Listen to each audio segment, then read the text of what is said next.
Hello, welcome to the class. बचपन में जब हम कोई गेम खेलते थे तो अक्सर ये देखते थे कि हमारे कुछ ऐसे फ्रेंड्स होते थे, कुछ ऐसे दोस्त होते थे जो उस गेम को पूरी तरह से फेयर नहीं खेलते थे, कुछ ना कुछ चीटिंग करते थे और हारने पे हम रोते हुए घर जाते थे और अपने पेरेंट्स को बोलते थे कि हमारा वो दोस्त जो है वो चीटिंग किया है हमारे साथ और हमको हरा दिया है, यानी वो फेयर नहीं खेला है। ये फेयर और अनफेयर हमारी लाइफ में हमेशा चलता रहता है। शांति के केस को यहाँ पे हम डिस्कस करने वाले हैं। शांति के केस में भी ट्रायल फेयर हुआ या अनफेयर हुआ, ये हमने पढ़ा। हमने जाना कि फेयर ट्रायल हुआ था। ये फेयर ट्रायल होने की क्या कंडीशंस हैं, तो सबसे पहले तो हम आज के टॉपिक को क्लियर करते हैं कि आज का हमारा जो टॉपिक है वो है फेयर ट्रायल। फेयर ट्रायल, तो जैसा कि इसके नाम से ही बहुत कुछ पता चलता है कि एक ऐसा ट्रायल का मतलब क्या हुआ कि प्रोसेस मतलब हियरिंग मतलब कि जो दो लोगों के बीच में केस चल रहा है, मुकदमा चल रहा है, उस केस के प्रोसेस यानी उसमें जो हियरिंग हो रही है, जो जज उस केस पे फैसला देने वाला है, तो फैसला देने से पहले, डिसीजन देने से पहले जो पूरा प्रोसेस हुआ, उस प्रोसेस को हम क्या बोलते हैं? ट्रायल या हियरिंग।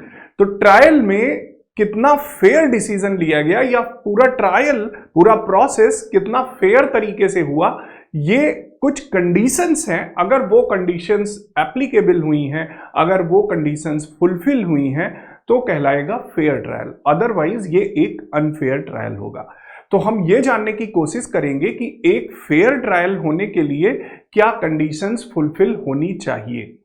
जैसा कि हम शांति के केस के बारे में पढ़ रहे हैं, तो शांति के केस में हम जानते हैं कि ट्रायल जो हुआ था वो फेयर हुआ था, जिसकी वजह से शांति पे जो भी आरोप लगे थे वो प्रूफ नहीं हो पाए। अगर ये ट्रायल अनफेयर होता तो शांति शायद जेल में होती और उसके साथ इनजस्टिस होता, लेकिन फेयर ट्रायल होने की वजह से उसके साथ इनजस्टिस नहीं हो पाया। तो फेयर ट्रायल की वो क्या कंडीशंस हैं, सबसे पहले हम ये जानने की कोशिश करेंगे।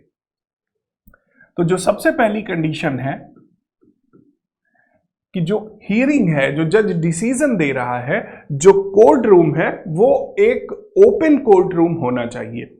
ओपन कोर्ट रूम का मतलब जहां पर कोई भी जा सकता है, हम जा सकते हैं, आप जा सकते हैं, पत्रकार जो होते हैं, मीडिया जो होती है वो जा सकती है, यानी रिपोर्टर्स जा सकते हैं। तो एक ऐसा कोर्ट जो सभी की रीच में हो, जहां कोई भी जा सकता हो, ऐसे कोर्ट में ये प्रोसेसिंग या ये हियरिंग होनी चाहिए। कोई ऐसी जगह पे हियरिंग नहीं होनी चाहिए जिसके बारे में किसी को पता ही ना हो, कि कहीं पे किसी जगह पे पूरा डिसीजन, पूरा प्रोसेसिंग हो गई, पूरा प्रोसेस हुआ और लोगों को पता ही नहीं चला, यहां तक कि शांति को भी पता नहीं चला, यानी जो एक्यूज्ड है उसको भी पता नहीं चला, उसके रिलेटिव्स को पता नहीं चला। तो ऐसा ट्रायल नहीं होना चाहिए, यानी जो कोर्ट रूम होनी चाहिए वो ओपन होनी चाहिए, open for all, right. So first is that the courtroom, the trial should be in an open court, जहां पर हर कोई डिसीजन को सुन सके, जो भी डिसीजन देने से पहले जो प्रोसेस हुआ, जो एडवोकेट्स के बीच में बहस हुई, डिस्कशंस हुए, वो हर एक सुन सके। एक ऐसा कोर्ट होना चाहिए। The second point, the accused कौन है? शांति। जिस पर आरोप लगा उसको हम क्या बोलते हैं? एक्यूज्ड। और जो आरोप लगाता है उसको क्या बोलते हैं? प्रोसिक्यूशन। तो जो एक्यूज्ड है, जो कि इस केस में शांति है, उसको एक एडवोकेट मिलना चाहिए, right. So the accused should have या should be provided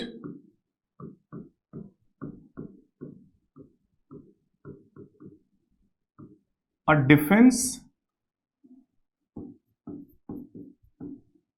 lawyer। ये उसकी एक अधिकार है कि उसको एक डिफेंस लॉयर मिलना चाहिए, राइट। जो अगर मान लो बहुत ऐसे भी केसेस होते हैं जिनमें जो एक्यूज्ड होते हैं उनके पास इतना पैसा नहीं होता है कि वो अपने लिए कोई एडवोकेट हायर कर सके, उस केस में भी एक कोर्ट रूम की या गवर्नमेंट की रिस्पॉन्सिबिलिटी होती है कि उसको एक एडवोकेट जो उसके डिफेंस में बोल सके वो प्रोवाइड किया जाए।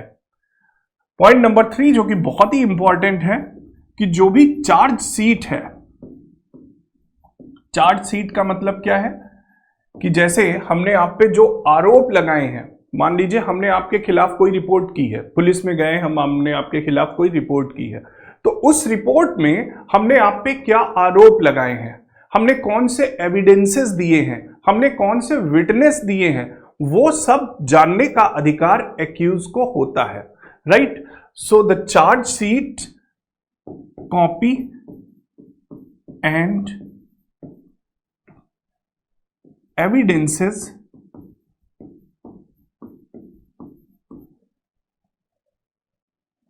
sheet should be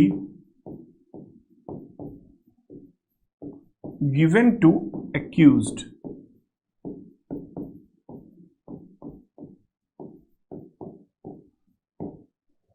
एक्यूज्ड यानी जिस पे आरोप लगा है, जिसके खिलाफ आपने केस किया है, शांति, हमारे केस जो हम पढ़ रहे हैं, हम किसके बारे में पढ़ रहे हैं, या एक्यूज्ड कौन है, शांति है।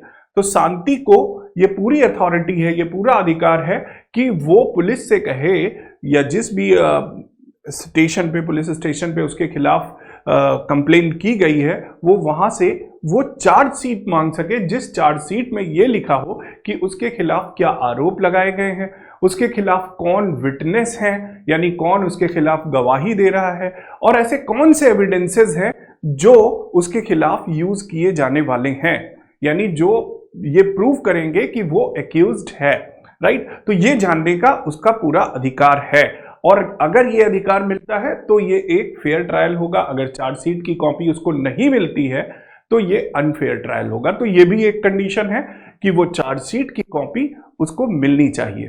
पॉइंट नंबर 4 देखते हैं, इसको हम थोड़ा सा साइड में करते हैं और अब देखते हैं कि पॉइंट नंबर 4 क्या है, राइट।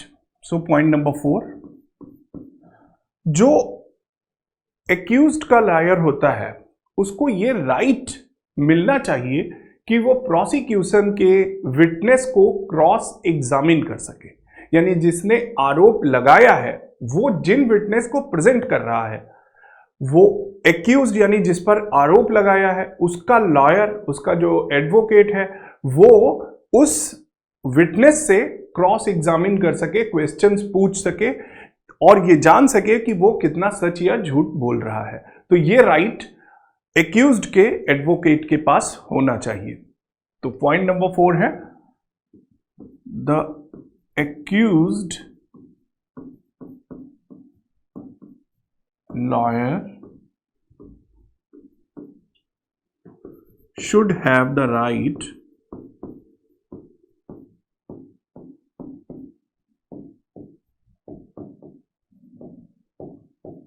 to cross-examine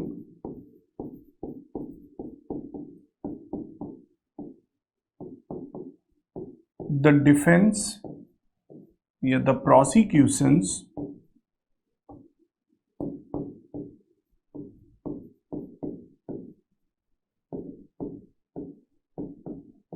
witnesses।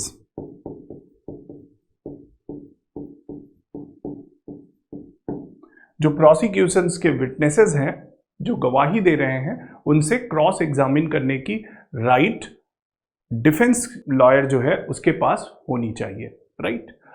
अब देखते हैं पॉइंट नंबर 5 क्या है। द डिफेंस लॉयर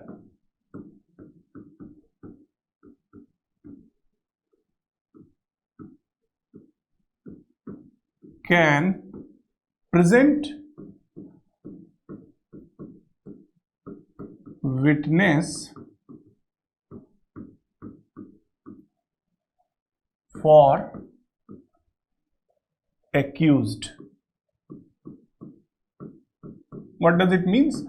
कि अगर डिफेंस लॉयर चाहता है कि वो एक्यूज्ड के केस को स्ट्रॉन्ग करने के लिए, यानी एक्यूज्ड के जो सपोर्ट में विटनेसेस बोल सकें, उनको अगर वो चाहता है तो प्रेजेंट कर सकता है। ऐसे विटनेसेस जो एक्यूज्ड के यानी शांति के पक्ष में बोल सकते हैं, यानी शांति के सपोर्ट में बोल सकते हैं, ऐसे विटनेसेस को वो प्रेजेंट कर सकता है।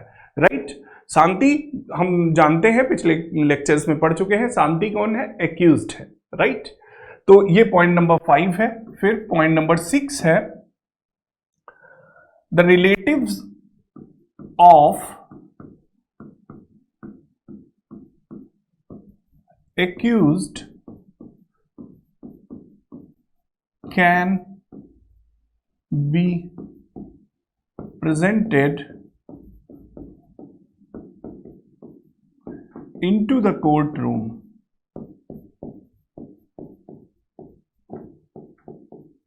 यानी शांति के जो रिलेटिव्स हैं वो कोर्ट रूम में आ सकते थे। और हमने केस में देखा था कि जो शांति का भाई था सुशील, वो कोर्ट रूम में प्रेजेंट था। इससे होता क्या है? इससे एक मेंटल स्ट्रेंथ मिलती है। जो एक्यूज्ड होता है, उसके रिलेटिव्स होते हैं, उसका कॉन्फिडेंस थोड़ा बढ़ता है।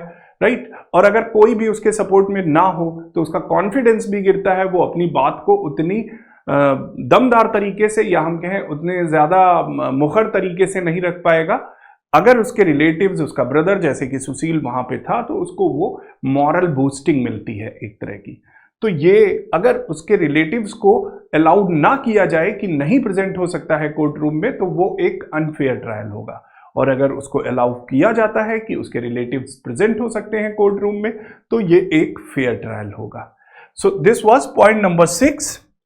Moving ahead, point number 7। So what is point number 7? Point number 7 क्या है कि फेयर ट्रायल की जो सबसे इंपॉर्टेंट कंडीशन है कि इसमें जो कॉन्स्टिट्यूशन का आर्टिकल 21 है वो अपहेल्ड होना चाहिए, वो फुलफिल होना चाहिए। Right, so the article 21 of constitution should be upheld। अब ये आर्टिकल 21 है क्या? आर्टिकल 21 के बारे में हम पढ़ेंगे। फिलहाल हम आपको इतना बताते हैं कि आर्टिकल 21 क्या होता है? राइट टू लाइफ, हर एक को जीने का अधिकार है। राइट, सो आर्टिकल 21 जो कॉन्स्टिट्यूशन का है वो पूरी तरह से फुलफिल होना चाहिए। अगर फुलफिल नहीं होता है then it will be unfair trial, अगर फुलफिल होता है then it will be fair trial. So these are the conditions for a fair trial. तो हमने शांति के केस में देखा कि ये फेयर ट्रायल की सारी कंडीशंस फुलफिल हुई थी। आप इमेजिन करो कि अगर ये सारी कंडीशंस फुलफिल ना हुई होती, आर्टिकल 21 पूरी तरह से अपहेल्ड ना हुआ होता, तो शायद आज शांति जेल की सलाखों के पीछे होती और वो एक इनजस्टिस होता उसके साथ। वो एक फेयर ट्रायल ना मिलने की एवज में उसको जस्टिस ना मिल पाता। तो आई होप कि आपको फेयर ट्रायल का कॉन्सेप्ट पूरी तरह से समझ में आया होगा। With this I would like to wind up this session over here. Will meet in the next session. Till then take care of yourself. Have a great time.